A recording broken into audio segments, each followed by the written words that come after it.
Bonjour et bienvenue dans cette nouvelle vidéo pour vous présenter le jeu Mars Code Aurora, publié par Studio Tomahawk.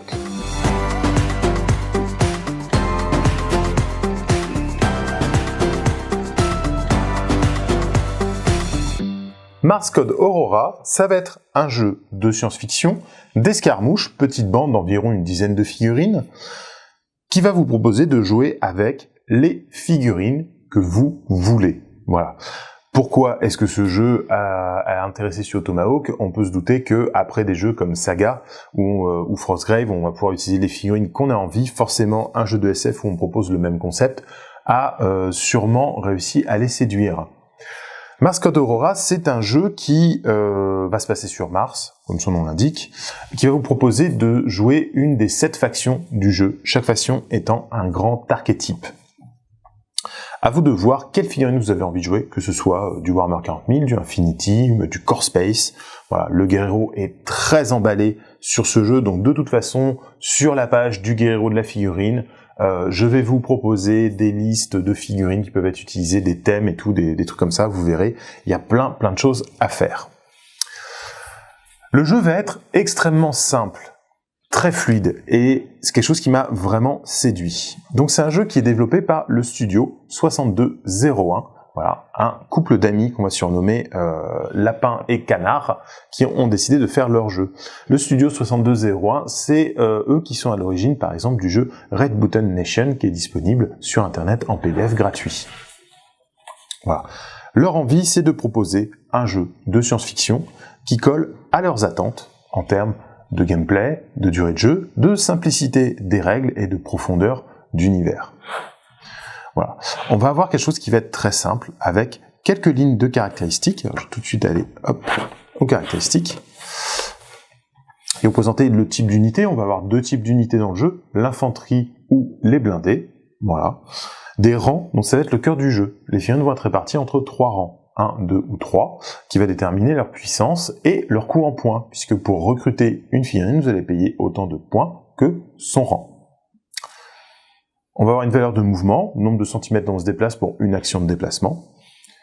On va avoir une endurance, où ça va être la valeur de défense, l'armure, etc., qu'on va être quand on va nous tirer dessus, par exemple, ou essayer de nous blesser. On va avoir une volonté, bon, en l'occurrence là ils en ont pas, donc voilà, la volonté ça va être pour résister à des effets de jeu tels que le contrôle, le sang-froid, des choses comme ça. Voilà, la combativité qui va représenter à la fois, alors c'est une seule valeur un peu universelle qui représente à la fois la capacité de tir et le corps à corps. Voilà. Donc on peut avoir une très forte combativité mais avec des armes de tir bof. Qui va donner un tir moyen, mais un corps à corps très puissant. Voilà. Il va y avoir des armes, et les armes ont une portée, une valeur R de... alors ils appellent ça ratata, c'est assez drôle en jeu de dire, bon, je suis à portée de ratata, alors j'ai plus 2, et une valeur de puissance. Comment le jeu va se jouer? Votre valeur, c'est le nombre de dés que vous allez jeter. Quand vous allez faire un test, ça va être en opposition avec une caractéristique adverse, vous allez retirer la valeur de la caractéristique adverse. Donc, par exemple, si je fais un tir, je vais prendre ma combativité, donc là qui est de 4, on va prendre quelqu'un qui a une arme de tir, c'est mieux, hop. Donc sur un soldat de classe Aspic, qui a un rang 2 de la putrescence, il a une combativité de 5, un fusil laser qui a une puissance de 5, j'additionne une valeur, ça me fait 10, et je vais soustraire l'endurance de la cible. Donc par exemple, si je tire sur un golem, il a 4, je fais 10 moins 4, ça fait 6, je jette 6 dés. Les dés, c'est les dés que vous voulez. Peu importe le nombre de faces, la seule règle, c'est qu'il doit y avoir autant de chances de faire une réussite que de faire un échec. C'est une chance sur 2 sur tous les dés. Voilà, donc très simple, très facile. Le nombre de réussites que vous faites, c'est le nombre de PV que vous enlevez à la cible. Toutes les figurines ont 6 PV. Voilà. Tout est facile, tout est simple. Un jeu qui est extrêmement simple, extrêmement fluide, et jeu qui va fonctionner sur des concepts, en fait. Donc on va avoir à vous, en fait, dans votre armée, dans votre bande, dans votre escouade, comme ils nomment dans le jeu, de chercher un concept, et de voir à quelle faction va coller ce concept. On va avoir différentes factions qui vont essayer de représenter tous les archétypes auxquels on peut penser quand on va monter une bande. On va avoir la domination. Domination, faction plutôt basée sur la robotique, avec la possibilité de télécharger son chef, son officier, d'un corps à un autre si le corps est détruit. La science va être une faction vraiment basée beaucoup sur le tir, avec des bons bonus de tir, mais ils sont vraiment pas forts au corps à corps, donc attention. La putrescence, ça va être une faction qui va permettre d'infecter des figurines ennemies, et si vous tuez une figurine avec une arme capable d'infecter, vous allez pouvoir générer un combattant, un golem, donc une sorte de zombie, hein, soyons clairs.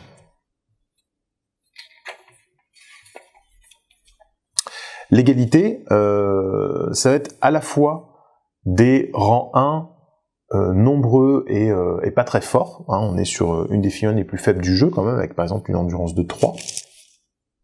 Mais par contre, à chaque fois que vous recrutez un Igualdad Soldado, vous en recrutez 2 pour le prix d'un. Et surtout pour en activer 2 avec une seule carte activation. Et je vous ai pas encore parlé des cartes activation, on va y venir juste après. Par contre, il va y avoir des rangs 3 qui vont être très forts et des véhicules très intéressants.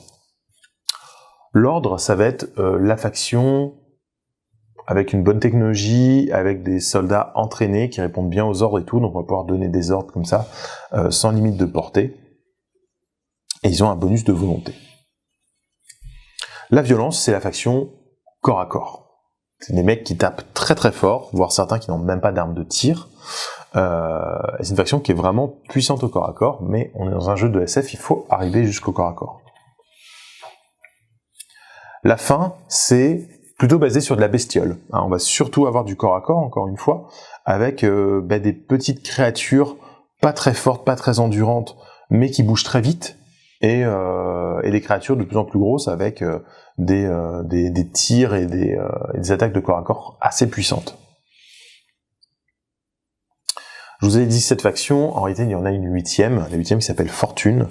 La Fortune, c'est un peu une faction de mercenaires, c'est là où on va se faire plaisir, on peut mélanger pour le recrutement dans toutes les factions. On va choisir les profils dans toutes les factions, etc.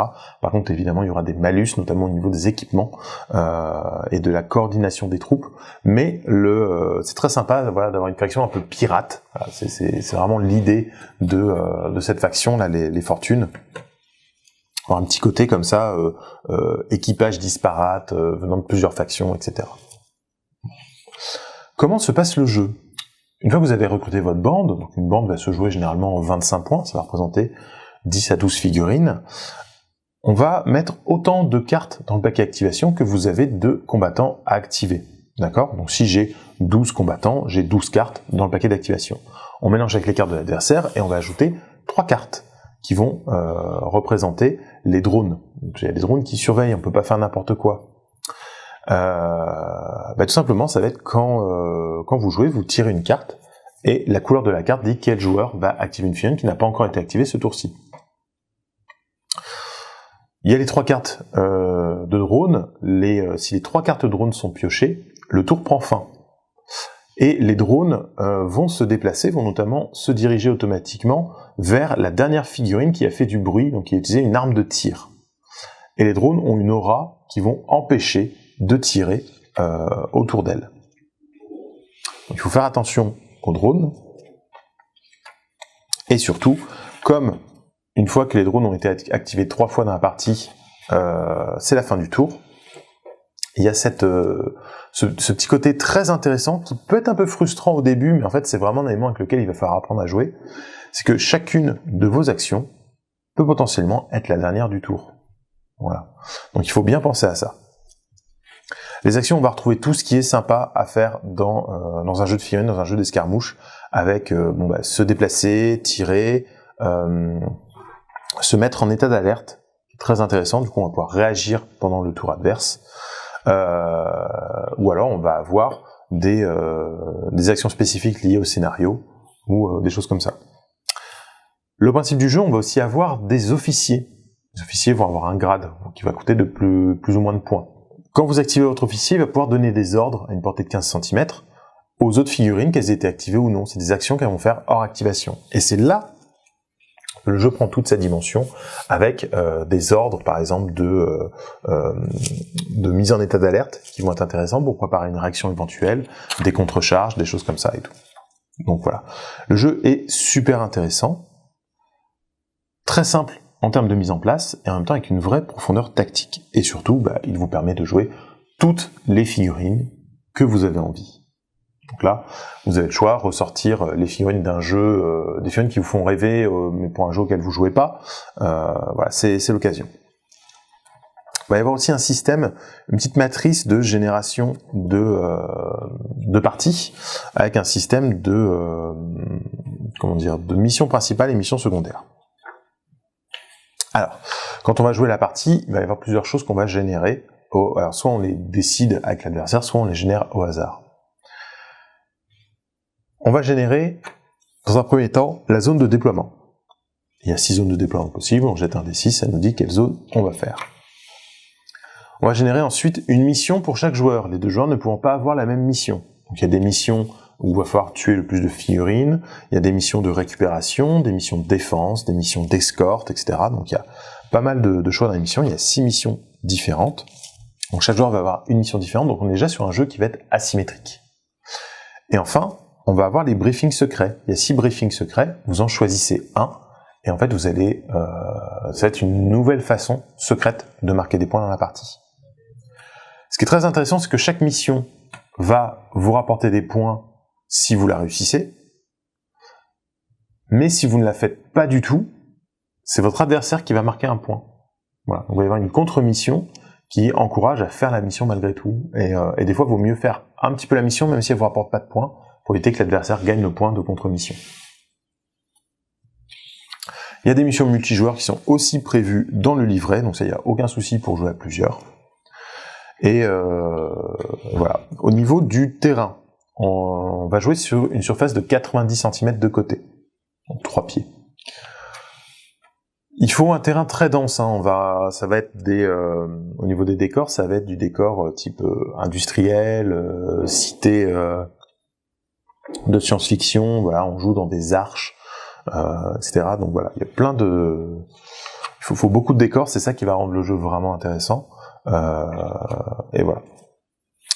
Donc nous, ce qu'on a aimé dans Mars Code Aurora, c'est que c'est un jeu, on va pouvoir jouer facilement, les parties sont pas très longues, la constitution des listes d'armées est facile et la mise en place du jeu est rapide, hein, c'est-à-dire que génération des missions, mise en place de la liste d'armées et tout, c'est vraiment hyper accessible, et en même temps, le jeu va être profond, non pas dans la constitution de la liste et la recherche de la combo ultime, mais dans les choix que vous allez faire au fil de la partie. Voilà.